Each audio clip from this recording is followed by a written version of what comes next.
เสียงกินหมากโพให้แซวแซวเสียงบ่มีโตห้องแซวแซวห้องโตเดียวเบิดหมูนั่นหักแม่นเอียกคู่โต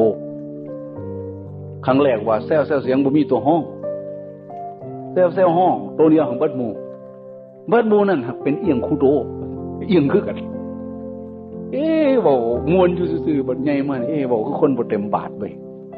แต่ความหมายมันมีเหมือนกับเส้นทางหลายเส้นตามใจให้เลือกไดมักเส้นเวิ้งทางเลี้ยวก็หามีคันมัวแต่เที่ยวทางเวิ้งเฮิงหลายมันสิคำมัวแต่กินมากกว่ามันสิสาคำทางตรงก็มีทางอ้อมๆก็มีไม่ถูกทางก็มีหลงไปหลงมาเมื่อมัวเที่ยวทางอ้อมทางเวิ้งดีทัวอยู่เรื่อยก็ไม่ไหวภาษาฝรั่งว่าดีทัวมีทางเบี่ยงทางอ้อมหลังจากนั้นมันก็